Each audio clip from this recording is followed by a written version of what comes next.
So we are live, live, live, Okay. live. So if you wanted to I'm go and starting. share to your page. Yeah, I'm pulling up my Facebook on my iPhone.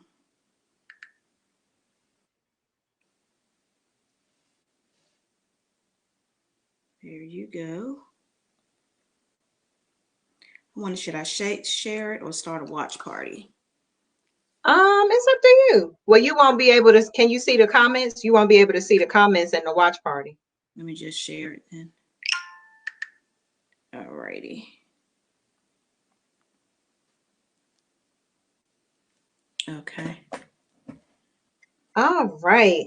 So we are going to go ahead and get started, you all. Go ahead, hit the share button, hit the heart button, hit the like button. Let everybody know that we are on here. We're going to have an amazing time because I Yeah. have an amazing individual that is on here with me. I get to share the platform with Wanda. I love it. I love it. So I we just gonna have some candid conversation. It's yeah. gonna be amazing. And you all write your questions down because if questions come up, I'm sure that Wanda will be able to answer them. And so we're gonna have fun. We're gonna be excited. So again, for those who don't know me, my name is Keona Ellerbe, and I am your host for Hard Reset. A lot of you all may or may not, this may be your first time on here for Hard Reset, but over the weekend, God really dropped in my spirit reset. And so he kept saying it, kept saying reset, reset, reset, reset. And then when he dropped in my spirit, hard reset. And so I was like, God, what is it that you want me to be able to share with your people?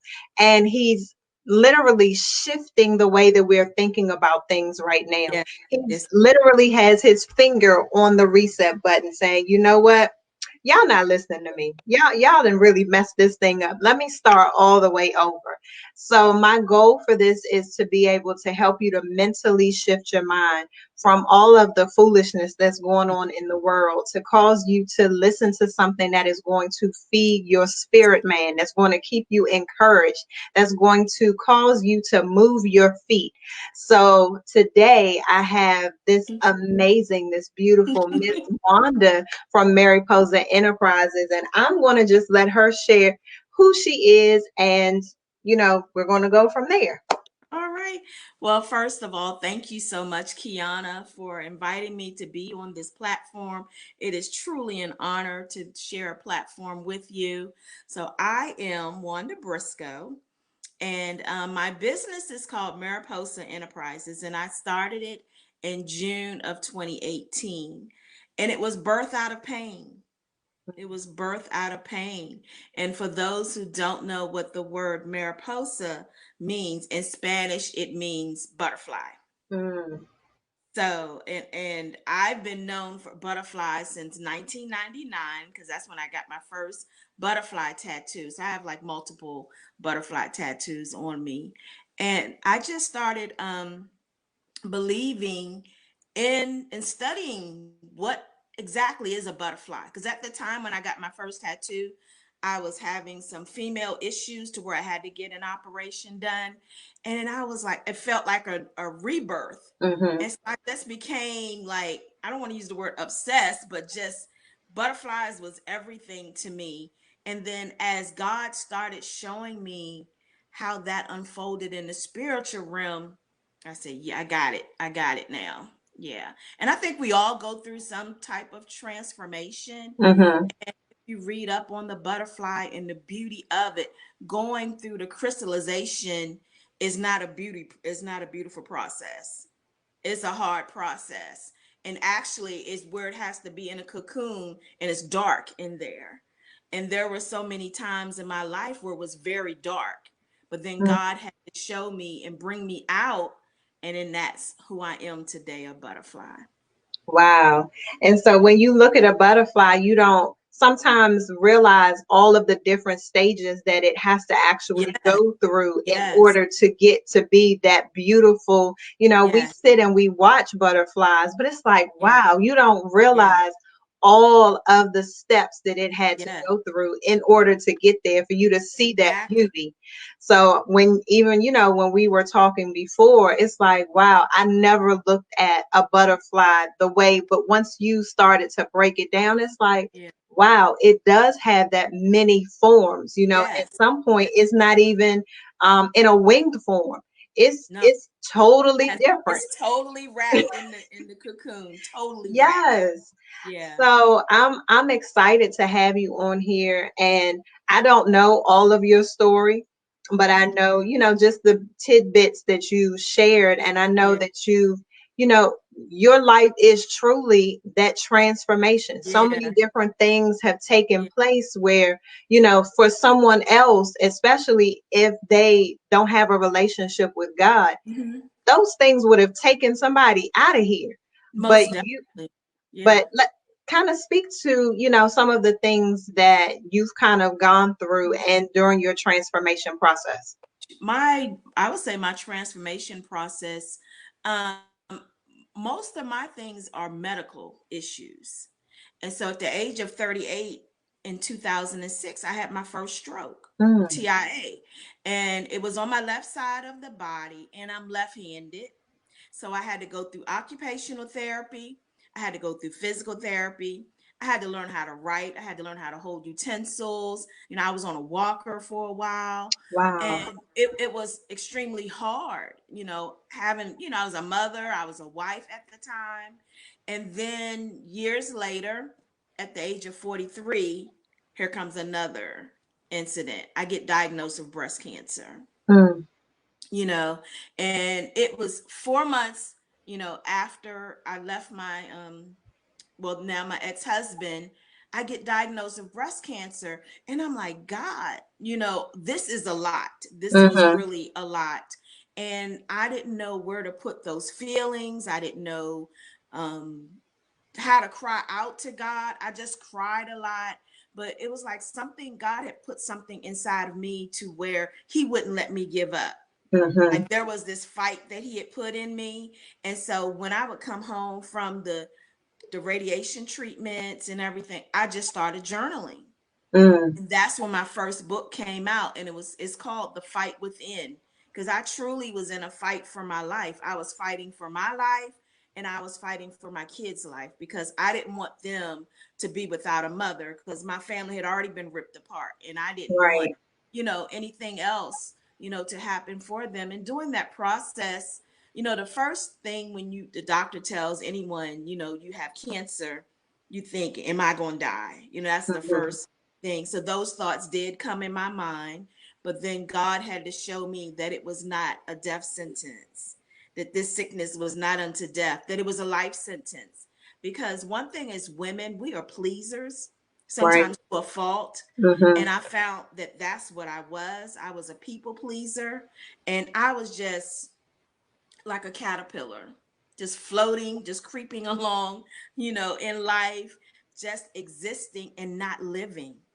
wow. And we do that so much as a woman. We just go, you take care of the kids, you work, you have a husband you have to take care of, but then who's taking care of you? Yeah. Yeah. Who's pouring into you when you're pouring out to everyone else? And I felt that everything that I was going through, with the divorce and everything, I was mad at God. Mm, I had stopped praying. I had stopped reading my Bible. I had stopped going to church. And I'm a pastor's daughter, so those are like the no-nos that right. you don't do. But so I just felt that it was God's way of getting me back to Him. He's like, I need your full attention because I have some work for you to do. So Mm, that was just so much pain from that. But out of that pain, God was working on me. God did a rebirth in me. He did a reset. He did a hard reset. mm-hmm. That's what He did. Yes. Yep. So you said, and I'm not taking my notes down, but you talked about, okay, so you had the stroke, Yeah. right? Then there was a divorce, and Yeah. then you had the breast cancer. Yes. And I'm sitting here, and because I don't know all of your story, but I'm like, wow. So Actually, you that was my truly second were divorce. in, Yeah. I mean, you were literally fighting for your life. Literally, yes. I Yes. mean, in all areas. Yes. So there was you're a pastor's kid and you're like, you know what? I'm not even going to go to church. I'm mad at God. How is Mad. he going to let me go through Yeah. all of this? I've been Yeah. praying. I've been in church all my life. Mhm. And now this. This, yeah, because I'm the first in my family to be diagnosed with breast cancer. There is not a history of breast cancer. So it's like, well, where did it come from? And Hmm. why did I get it? Of all people. It's like, God, I'm already going through something drastic already because this is my second divorce. Mm, So, that was already, hard, and, I was worried about what people in the church were going yeah. to say and were saying, well, this is her second divorce. You know how people in the church can be, Hmm. the Hmm. deep saints, as I like to, the, the, the deep saints, and I was like, really, God, you know, breast Wow. Whew. cancer, you know, But I mean, even in that, and these are not conversations that the church wants to talk about no, all the time. no, no, So even as I mean, I just got to chill because I'm like, God, these are things that the church won't talk about. they won't. So not only was there, one marriage, you had two. Two. So how and as we're hitting this reset button, I Yeah. mean, literally, God is like, it's some stuff that we have to be able to talk about. It's some Yes, things that we can no longer, sweep under the rug because so exactly. many folks are struggling because they're like, well, who do I talk to? I can't go to the Mhm. church because then they're going to shame me. They're going to look at me as some type of way. They're going to be like, well, what happened? I mean, why Yeah. is she doing this? Well, what's going on over there? Now you're judging as opposed to trying to figure out, well, how can I help this person? And the And there church is was, supposed to be the very place that mhm, you should go to yeah. and say, you know what? I need help. Yeah. And then in my first book, The Fight Within, it's very transparent. And I believe that's why it's still a sought after book today. And I Mhm. published that book in 2012. And what was so hard for me, and to me, it hurt me worse than the breast cancer, were some of the people in the church was saying that I got breast cancer because I had left my husband. To me, that was more hurtful than going through the three surgeries, going through radiation 33 times, my body being touched 3 times at each session. So my body has been touched 99 times by radiation. And Mm, for ministers who set their feet up under my table every weekend when I'm cooking and we was having parties and everything, basketball, football, whatever the occasion, and then when I leave my ex-husband, I hear nothing. No phone call for a prayer to say, Sister Wanda, we heard you had cancer. Can we just offer a prayer? I know you're going yeah. through tough times. Or how about, can I bring you a cup of water? Or can I take you to a treatment? But Mm, these are ministers, and some were pastors that I saw every weekend. And that, to me, that was harder to deal with the cancer, because with the cancer, the surgeries, after all the surgeries, they got the tumor out and everything, and then I had to be on cancer medication for right. 5 years. But there was something that I could take. But what can you take for emotional pain? What can you take for spiritual pain? Mm, There's nothing that you can take. nothing. Yeah. So that's when you have to go to God and get in the face of God and say, God, I need you. Mm-hmm. You said you would never leave me nor forsake me. Everyone else has left me Mm-hmm. that I thought that would be there for me. So I need you, God. And during those tough times, whatever you're going through in your life, one thing it will show you, and I say this all the time: people will support you until it's time to support you. Absolutely. And when you're a people pleaser and having to go through that really shook me. Mm-hmm. There was, you deal with mental issues, things creep in your mind when you're going through cancer, especially breast cancer. You feel less than a woman. Mm-hmm. Your self-esteem plummets, and you look at yourself like, because you see commercials on the TV, all these lingerie commercials and Right. everything, and then parts of you have been taken away. So you struggle with that. But who can you turn to? Who's there to talk to? You can't go to the church. It says, call, if there's any sick among you, call for the elders of the church. You may not be sick physically, you could be sick emotionally and spiritually. Right. But how could I call for the elders of the church when the elders of the church were saying, I got breast cancer because I left my husband? And what scripture did they find that in? I'm curious. It's Did you it's find this it? Bible, called Made Up Bible. Oh, okay. Yeah, Okay. that That part, one? Okay. yes, Because that I one, was just trying to figure yes, out maybe, I don't know all of what's going on in the Bible. Maybe I yeah. kind of missed that one. Yeah, because I know there is a Message translation, New Yes, Living yes, Translation. I'm like, I yes. don't remember seeing that part. Yeah, Yeah, so you can miss me no. with that part. Yeah. Yes, you can miss me with that one. But even through all of that, you went through all of that, you I wrote went, your book. yes. So even as I'm listening to you and and folks are, oh my gosh, woe is me, I'm out here, without a job right now. Woe is me. Woe is you. Woe is you. So if you're looking at someone's story, you went through all of that and said, you know what? I Yeah. still have to be able to tell someone how to get through this.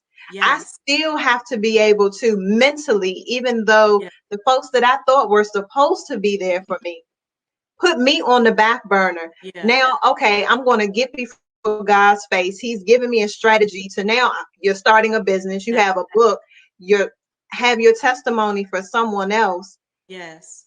And so there's no excuse.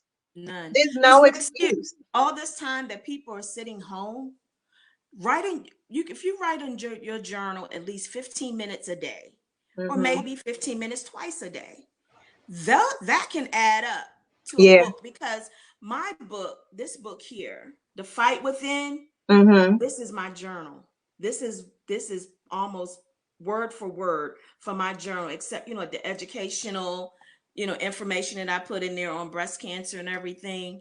And I just came home every day from my radiation treatments because I was so weak. All I could do was get in the bed and write, and that's all I did. So for people that are sitting home through this virus, right, everyone has a story in them. Hmm. Everyone has a story. And you may think, well, I'm not going to tell this story because it's already been told, but it's your story. Your Yeah. story is personal. And Hmm. I never thought that, when I started giving breast cancer speeches, I just started giving at my dad's church, and I gave them at a church in Atlanta. And then one year when I gave it at my dad's church, the minister there, he said, "So Wanda, when is your book coming out?" Hmm. And I laughed at him. I said, "This is my journal. This isn't a book." And then God just got things in motion to where a publishing company contacted me, said, "We heard about your story. We want to make it into a book." And I'm like, "It's my journal." I just kept saying, "It's my journal. It's my journal." And they said, "Send us your manuscript." And I sent it to them, and they showed me how to break the chapters Right. down. Because to me, I'm still saying it's my journal. But you were literally somebody's Yeah. answered prayer. Yeah. Yeah. I mean, and so folks who are on here even now, I'm laughing because Tony Moore said, dang, not the MUB, the made up Bible. Oh yeah, that Bible. Yeah, that Bible. But we are literally someone's answered prayer. Yeah, So when you say, well, someone wrote that before, no one wrote your story. no No one one wrote has my gone story. through it the same way that you've gone No, through it. No no, one can write it the same way that you would write it with the no. passion that you have because you lived it. I lived it, and I was like, and then I always say, God got a sense of humor. I'm like, who goes through breast cancer and divorce at the same time? Really, God? Are you serious right now? And that's how I would get in the face of God, Mm-hmm. because I was pissed, you Yeah. know. And I think that we have to be honest. with our emotions and how we feel Mm-hmm. with God. I didn't have time to be saying the these and the thous. I had to get into God. I need your help. One of my sons was away at college, and then at the time, my youngest son, he was getting ready. He was 13. It was like, how do I call these kids up and say your mom has breast cancer? How do I? I'm in Atlanta. My parents live in Maryland. How do I call them and say I have breast cancer? Mm. Those weren't easy calls to make. And then you're already going through, my whole world had been turned upside down. Right. So, I think that doing all of that, God had to get me to himself, and he had to do a hard reset. Mm-hmm. Because what he's like, you need to stop being a people pleaser. He had to, and I always say, God had to show me Yep. during Yep. that time. And I didn't like what I saw, to be honest. I was like, but I was afraid to say no to Mm. people. Regard family members, people walk all over you. And I didn't want to say no because I didn't want to disappoint anyone, but I was disappointing myself. And we do that a lot of times as women because we are nurturers. Mm-hmm. Mm-hmm. But I learned that no is a complete answer. It sure is. And it's okay Period. to say no. And it's okay to Period. say no. Yes. And a lot of I'm, times God can prepare you ahead of time for something and you don't even know that it's coming. And so I want to share this with you. And I wrote inside of this book, and it's dated 9/14/2010. mm-hmm. I was diagnosed with breast cancer January 19th, 2011. So do that math. 4 months. This book here. Mm-hmm. And I was like, okay. And the one page I folded out of all that time, excuse me, is chapter 6. And it says, life is simply holding a good hand. Life is playing a poor hand well. Now, why did God have me highlight that and fold it 4 months before I had breast cancer? Mm. He already knew. He He already knew. knew. And that's the one good thing about God. When you're in tune with him, he'll begin to, like you said, he'll begin to prepare you even before you realize that you're being Yeah. prepared for a test. And he And does so that. it's like, okay, by the time you get through the test, Excuse me. it's like, God, you funny because you Yes, knew that was getting ready to come up. And it's almost like it exactly. strengthens your inner man because you begin to harden down, not Mm-hmm. harden your heart, but you Mm-hmm. begin to harden those areas where you're like, okay, no is a complete sentence. Yes. I know I have to be able to do X, Y, and Z. I don't know, God, what it is that you're doing right now, but I feel you doing something. So I know that a test at some point is going to show up, Yeah. but you just don't know what's going to show up. And I didn't know it'd be that kind of test. Yeah, I didn't know it was be the advanced college test. that was a sure enough. That wasn't AP. That was that you was working on your PhD with that one. Yeah. And it's like going through it fine. Went through the breast cancer journey. And, when the first book came out, I was still, I moved to Atlanta in 91 from Okay. Maryland. And I stayed 25 years. I didn't come back to Maryland till June of 2016. Wow. So for the last, like from 2014 to 2016, almost for 2 years, I was driving back and forth twice a month to Maryland, giving speeches on this book here, The Fight Within, at book signings, speaking at conferences. And so during that time, I came in contact with some people at Calvert County Hospital, Mm-hmm. Calvert County, Maryland. And because I just went on and got an oncologist since I was just coming back and forth so much. And they told me about a program called SOS, which stands for Survivors Offering Support. And they felt that I would be a good fit. So I started, with the program. And what it is you mentor newly diagnosed breast cancer patients, Mm-hmm. and they pair you up with someone who they feel is a good fit. And so I'm still living in Atlanta, but each time I would come here, I'm mentoring someone. So that's twice a month. Mm. And that program was in effect for almost 4 years until it didn't get funding for that last year. And so at the time, I'm like, okay, so the program is ending. People still need help. They Mm-hmm. still need mentoring. Who's going to help these people? Right. So that's how Mariposa Enterprises was birthed, because I was like, someone still has to help these people. I had to receive formal training. Mm. It was an intense program that we had to, because you had to be careful with what you're telling these people. You couldn't insert your beliefs, you, Right. Right. into what, they're saying. And so it was an intense program. I had to get certification, through the program and everything. And I said, okay, what's next? What's next? And Mm. that's when Mariposa Enterprises was birthed. And what my company does is I assist people through their entire cancer journey: Okay. the beginning, the middle, the treatments, the diagnose, and the ending, and their families. Because a lot of times when you're going through any life threatening disease, your family doesn't know how to help you. Mm-hmm. They don't know what to say to you, and they can say some hurtful things. And so I wrote about a lot of those things in my first book, so that's why it's real transparent. I remember someone saying to me, well, you're lucky because the doctors caught your cancer early. So I wrote in my book, how can I be lucky if I have cancer and you don't? That's how I was mad. So that was one of them moments.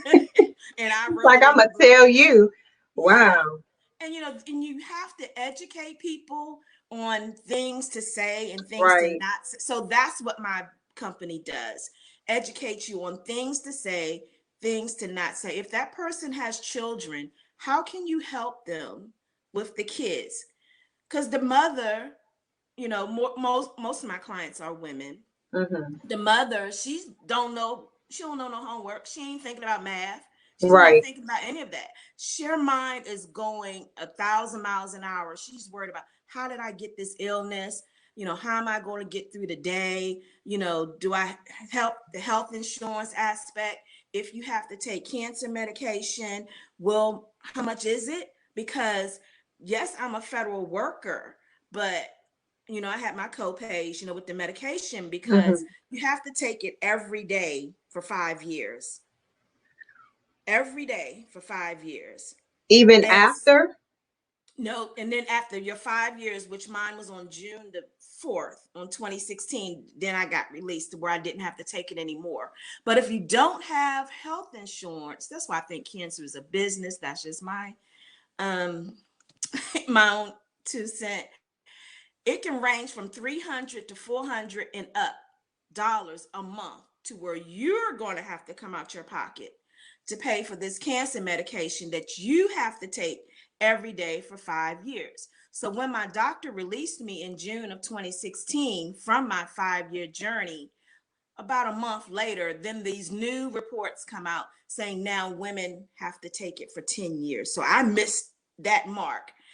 But to me, the percentage only went up a couple percent for survival rate. So why 10 years? Right. Because it's Right. about money. It's a money making business. And, and I have to be frank, some of these women had to make decisions that I mentored. Do I pay my rent? Do I pay Right. my bills? Or do I get this medication? These are hard decisions and real decisions that people are out here Mm. making every day, that you don't Wow. hear about, that the church doesn't talk about. And so you got women who are kind of lost and trying to find their way. But I'm just glad that I can be a sounding board. They know they can call and ask me anything. Their families can call and ask me anything. If they need me to go to a treatment, I go with them. Or I've just gone over people's homes and just prayed with them. Or you just sit there. Sometimes they just need someone to sit Right. there and them Mm. then just not say anything. And I'm just grateful. It's when I was diagnosed with breast cancer, one thing my father said to me, He said, breast cancer didn't happen to you, breast cancer happened for you. Mm. And it did. It happened for me to help other people because there was no one else in my mind. When I was at the cancer center getting treatments, I didn't see people that looked like me. Wow. I was the only woman of color in there. I was the only young person. But if the statistics are saying that 1 in 8 women are diagnosed with breast cancer, Mm. statistics are saying white women get breast cancer more than black women, but we die more from it. Then where were we? Right. There, I didn't see anyone look like me. And then I found out that we have to be careful with our silent prayers because God will put you on Front Street. Mm-hmm. Because my silent prayer was, God, I don't see anyone that looks like me. Make me the face of breast cancer. Well, I tell you what, he heard that prayer. He heard that prayer and He his was like, big "Oh, I got roaring something for you. Don't worry about it. We're gonna fix that." Yeah, he said, I got you, little girl. You want to pray it silently, but I'm going to put you on public display. And But that's what he that's did. that's amazing. I mean, Yeah. I mean, until you actually said that. I mean, Yeah. where were the folks that look like you? If those are the statistics, then Yeah. what's going on? And then Those are why aren't other programs, available for just like us. you're doing what you're doing, but it's Yeah. just you doing that. Yeah. So where are the other programs that can assist individuals Yeah. through that process? I didn't even know anything. October is Breast Cancer Awareness Month. Of course, I didn't know anyone had breast cancer. To me, it wasn't no big deal. Mm-hmm. No. And then when I started reading up, I'm like, okay, well, I don't see many of us being advertised, during that month. And where are the programs out here to educate our community who is the one that is being disproportionately, you know, hurt by this disease? Where are we? Mm-hmm. And Mm-hmm. and I didn't see that. So that's when I started praying that silent prayer. God, let me be the face of breast cancer. But I didn't know that he meant it literally. Yeah, he did. He sure did. And see, But it it was sounds great. like you need a team of folks. Like there's some other I people do. that need to be able to team up with you because you can't do it all by yourself. No. I'm sure plenty of women that need help. But again, there needs to be individuals who have gone through that and Yeah. you can team up with and say, you know what, as opposed to all of the folks out here who are getting all of the grant money and Yeah. who knows what they're doing with it. But we Mhm. know that you're actually out here doing the work where Yeah. you're sitting with them, you're praying with them, you're helping them get through this process, Yeah. sharing with them, things that other Mhm. people may not share. One, that's just who you are. But then Mhm. two, being transparent and honest about, you know, I'm sure there were days where you were like, I just don't feel like it. There were a I lot of don't want days, especially going through the radiation because that weakens your body. to. And I was just tired, Yeah. and I'm like, I don't want to do this anymore. I didn't want to take the treatments anymore. Mm. And a lot of times, after that, people would always call me, Wanda, I need you to pray for me. I need you to do this. But they didn't know I'm laying on the couch, can't even get off the couch to go to the bathroom. Okay, pray for them on the phone, whatever. And it's Mm. like, y'all don't know what goes on behind closed doors, Mm-hmm. you know. Mm-hmm. But I just felt I had to be there for everyone else, Wow. even during that time. I'm sitting here. I'm like, Lord, I done got on this call with Wanda. I ain't know all of this. But And it's that's so just the beginning of the pain. The real right. pain came in 2018. Okay, so let's speed it. Okay, so you got through that. God was like, okay, I need to make sure that she can speak to women who have gone Yeah. through a divorce. I need her to be able to speak to women not only one divorce but two, but then the fact that she can speak to the fact you have churches who aren't showing up for the folks who No, need them. So no. you went through all of that. So then you went through the breast cancer. So he Hmm. didn't hit you for not to speak. What else did you say? You went through the stroke. Stroke. The So stroke started it. God is like, okay, you can speak to this, you can speak to this, you can speak to this, you can Speak to speak to this. unforgiveness, because there was a lot Forgiveness. of unforgiveness there. I was mad I'm sure tonight. you were. I was pissed. You wrote a book, so then you became a business owner, you're an Yeah, entrepreneur, you went through all of that. And yeah. so then what happened? I went through, after, even through with the divorce, I went through bankruptcy. I went through foreclosure. I lost everything, Mm, in that marriage. I lost every single thing. Went through custody battles with my son, our youngest son. I have two sons from my first marriage. And then mhm. my second marriage, we had one son together. Okay. And it was just a lot. And then I was started praying for God to send me to Maryland in December of 2010. Okay. I was like, okay, I'm just done. Had left my ex. I'm done. I'm going to Maryland. I'm going home. you know. I'm Then packing up my breast stuff. I'm cancer. going Yeah, home. going home. Then a month later, breast cancer comes knocking on my door. Mm, So, had to deal with that, for 5 years. Still, I was going on interviews and everything. I was still driving back and forth. mhm. And I'm like, God, why isn't a door opening for me for a job in DC? It wasn't until on that Friday, when in June, when that doctor told me, because I took my cancer meds every morning. He said, "You take it this morning?" I said, "Yes, sir." He said, "That's your last morning. Don't take it anymore. You've done your 5 years."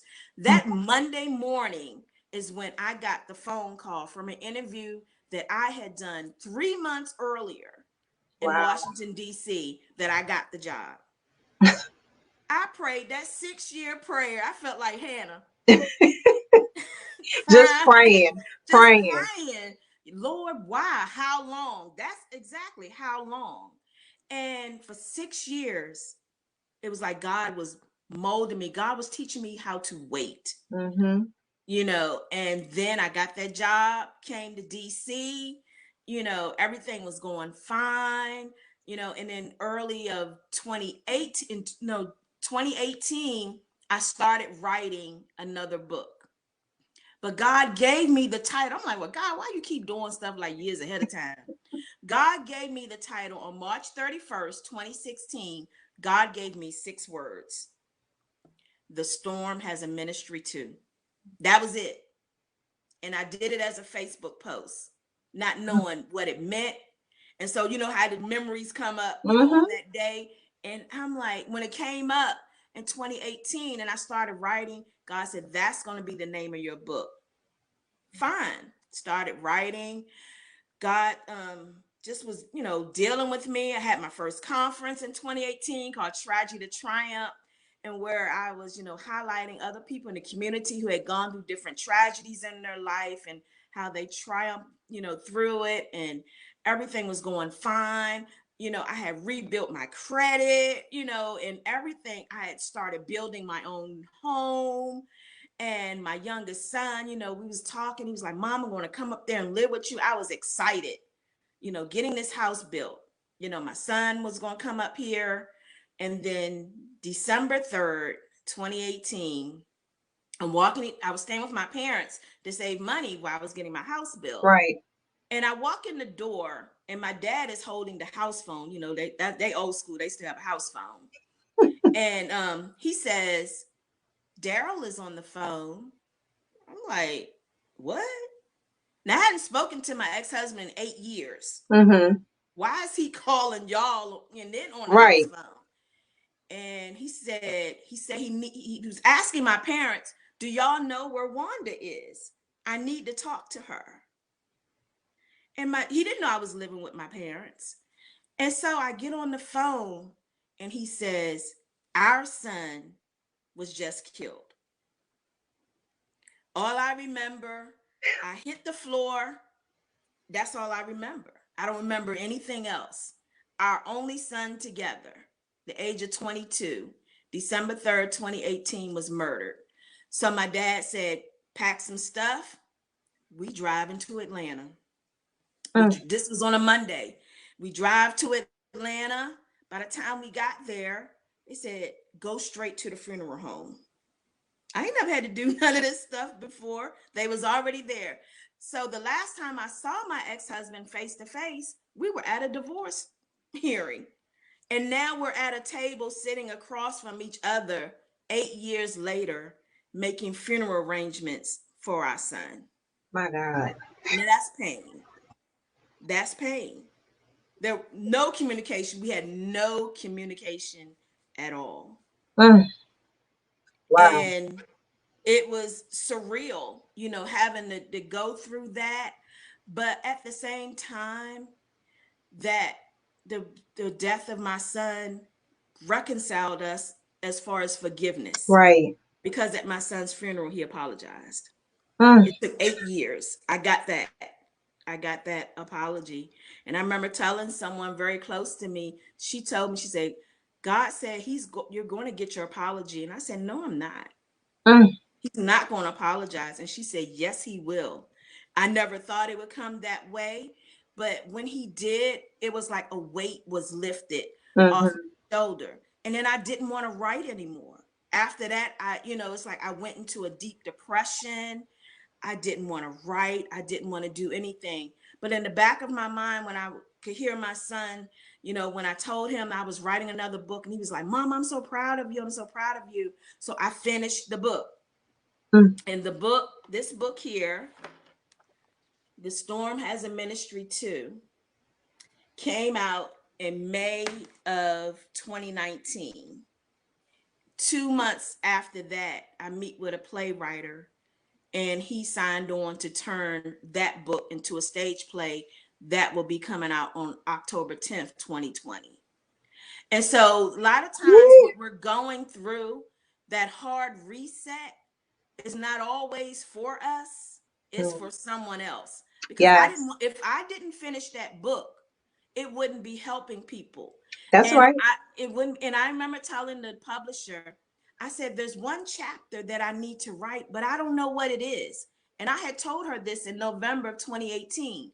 And she said, Wanda, God is going to give you the name of the chapter by the end of the year. Okay. And then the next month, my son get killed. And then so my book is talking about storms that we go through in life, different storms, Mm. and how God brings you out through those storms. And when I started writing the last chapter, I said, God, what should I call this chapter? Mm. Because I'm talking a deep depression. Mm. There was nowhere for me to get help. I didn't know any other mothers whose son had been murdered. And Right. then in the church, we don't have counseling. So at my job, the federal government, they was like, well, EAP gives you Right.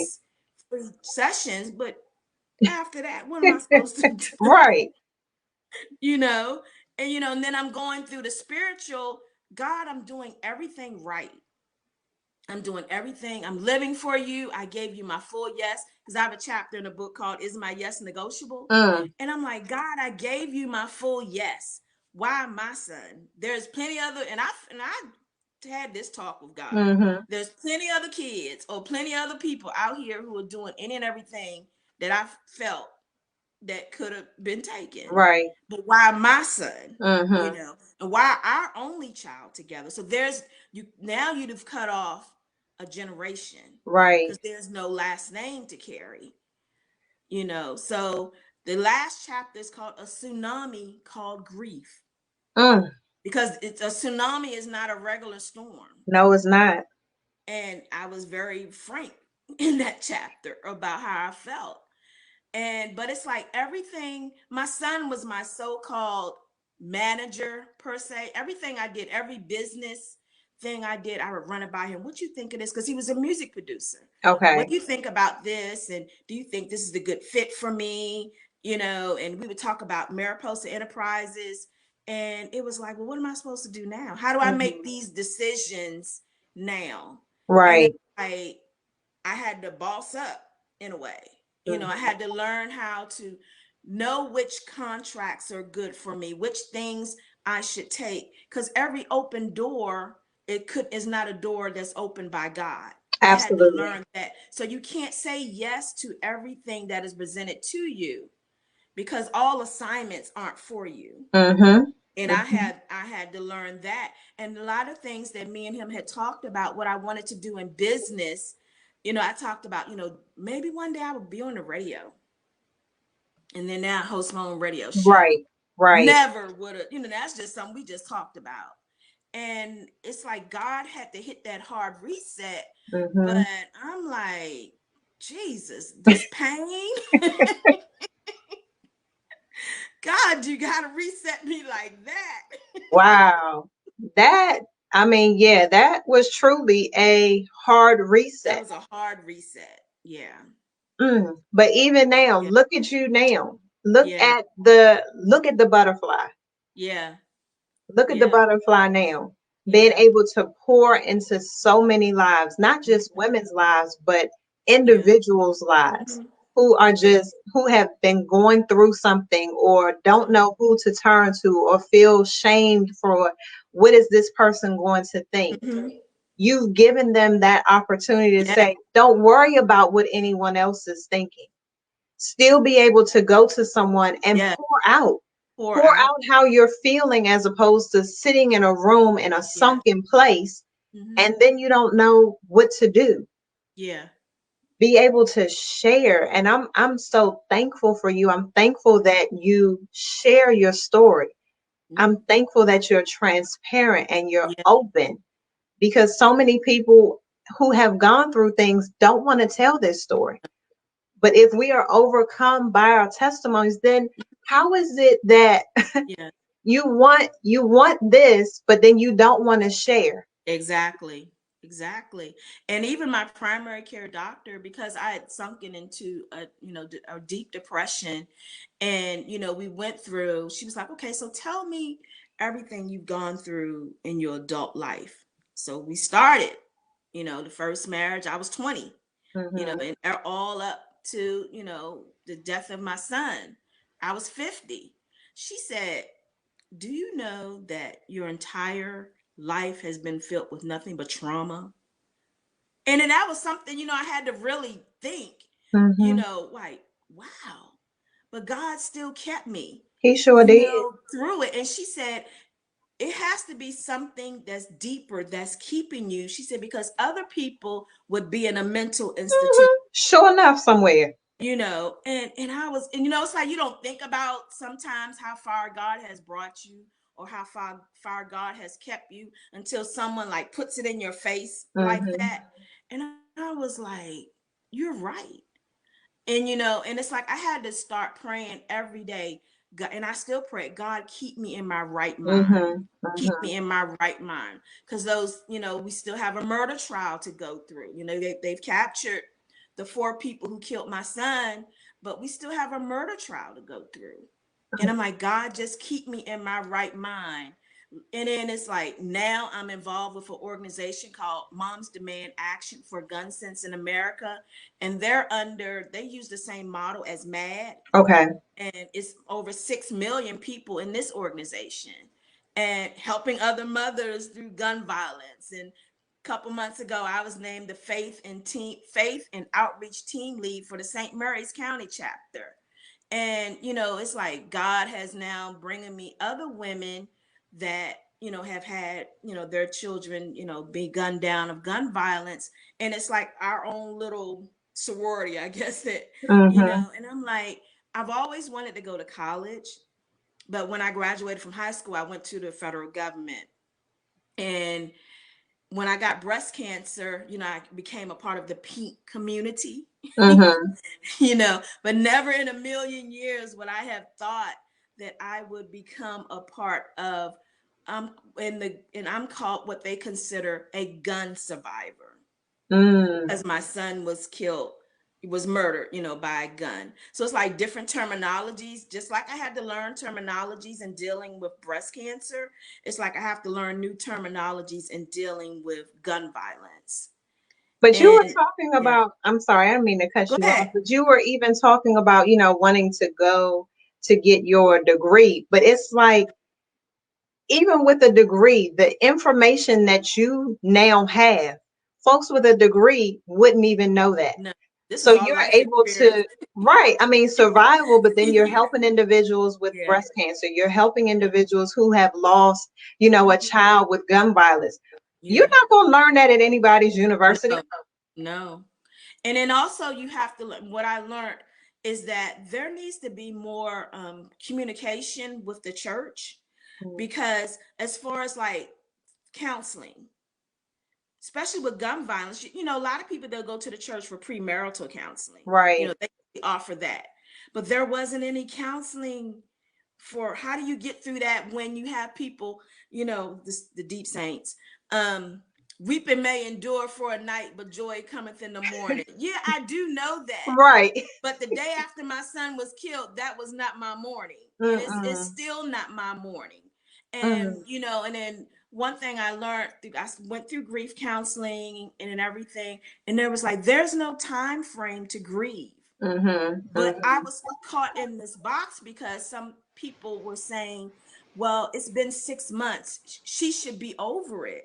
No, I'm not over this. mm, So it's like I had to learn that grief is a process. You don't, let it keep you in the bed or, want right, to harm you, because that was my child. I carried him for 9 months. So no, I'm not going to forget, about him in 6 months or so. So I had to learn, even to help grieving mothers. They'll inbox me, we heard you speak at this place or that place. Thank you for standing up for us, because I could have never gotten up and spoke in front of people. And wow. I'm like, God, why you be giving me all this hard stuff? Because he know you can handle it. He built you forward tough, like forward tough. He knows that you can Oh, handle it. He knows without a shadow of a doubt that you can handle it. And it was, those women that are going to yeah, come to you and men that are going to come to you know that you are there and you're coming from a pure place. but yeah, You're not coming from a place of, oh, I want yeah, something. No, you want to see them through yeah, it. You want to see them whole again. You want to yeah, see them in a place where they can eventually do what you're doing to be able to help somebody yeah. else. Because even Woo! through the breast cancer journey, there was a lot of unforgiveness there. And I've always been an avid reader. And so I just started educating myself on things. And I just, there was a lot of unforgiveness. So I had to learn how to forgive myself and then release it. Yeah. And so when I started reading like different holistic reports, and like your Cancer Centers of America, they are wonderful.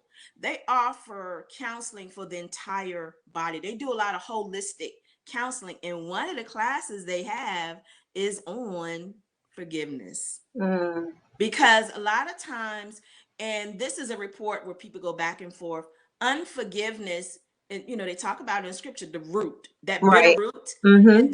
that's the root of a lot of your illnesses. And so when I'm meeting with a woman who has breast cancer, it's kind of, I guess I'm kind of like a doctor, a psychologist or something in some way, because I said, well, tell me, is there any unforgiveness there? Mm-hmm. 99.9% of the time it is. Mm-hmm. And Mm-hmm. if you don't release that unforgiveness and that bitterness, you are not going to get well. And I let Mm-hmm. them know that. And I'm like, but I had to go through that. I had Mm-hmm. to learn about unforgiveness and release that. And so in 2013, I just started writing on unforgiveness, not even knowing why. And then a friend of mine, she had read an article in the Essence magazine, and she sent me a link to a lady that was looking for people to collaborate on a book. So I Mm-hmm. filled out the application, didn't think nothing of it. Next thing I know, I get an email and say, Wanda Briscoe, you've been chosen for this collaboration book, something like a chicken soup of the soul, but it's Mm-hmm. inspirational. And it was called The Art of Activation. Everybody had to write a chapter. Guess what my chapter was called? What? Using the Power of Forgiveness. But God had me write that in 2013, and the book came out in 2014. Lord, you can't tell me God don't have a sense of humor. He You can't does. tell me that He he don't have a does. sense He of humor, but he does. prepares us so He well. prepared, He's and a it's, good I was father. at, he's a good father, and so many resets. It's like, okay, I had the strokes. reset from that, got through that, went through the occupational therapy, physical therapy, had to learn how to write with my left hand. Never thought the left hand would I write books with. Right. Reset breast cancer, reset 2 divorces. My son's, it's been 15 months since the death of my son. I'm still resetting. Mm-hmm. And that was a hard reset. But that's to let you know that God can use your broken pieces. Come on A now. lot of times we think we're too broken. Or no, God, you can't use me because I've done this in my past, or I've done that in my past. But those are the things that God wants to use, because people will embrace this. Like, oh, she's Yes. transparent. Yep. It's time out for the fakeness. Come on And now. I remember Pastor Michelle Green, when I first got breast cancer, and she let me speak at the church. And she's told me, she said, Wanda, she said, your misery is going to bring about a ministry. Never knew, never understood it till now.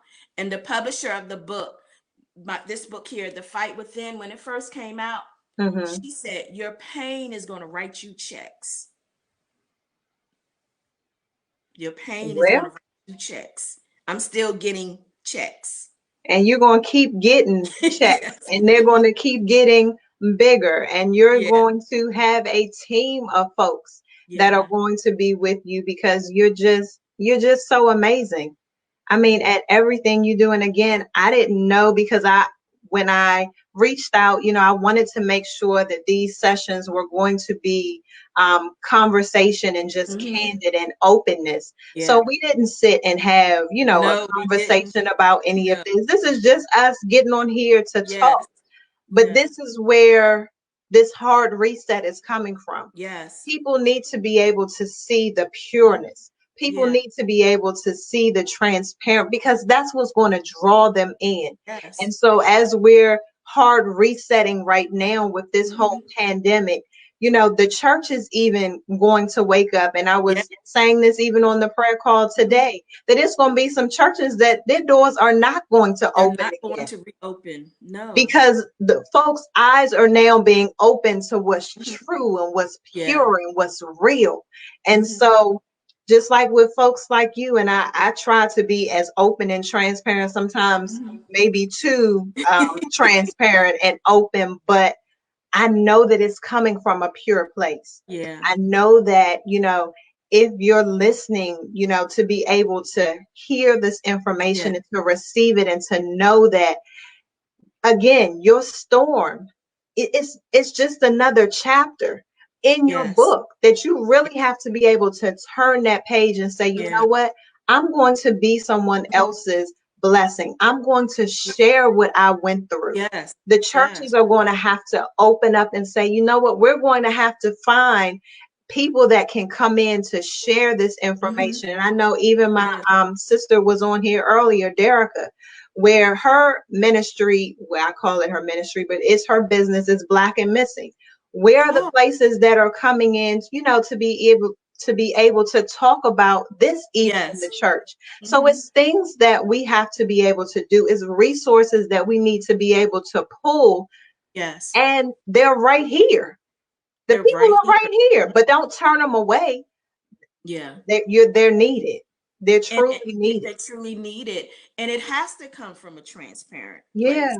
place. You can't sugarcoat pain. Mm-mm. You cannot You can sugarcoat try. pain. You can try, but it's gonna come through. It's gonna seep through, you Mm-hmm. know. And that's what people need. They need people that are transparent. Okay, well, she went through that. She wrote a book.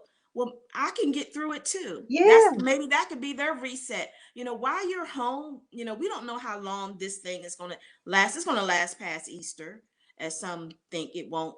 But yeah, that part, it's gonna last past Easter. So write in your journal. If you don't have a journal, just get some paper Mm-hmm. or the note section. The iPhone has the note section. Mm-hmm. Write something. There's something that needs to be birthed. Because I always say my favorite scripture is Isaiah 66:9.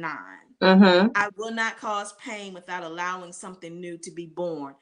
God showed me that scripture when I was going through breast cancer. When I started asking him why, why am I going through it?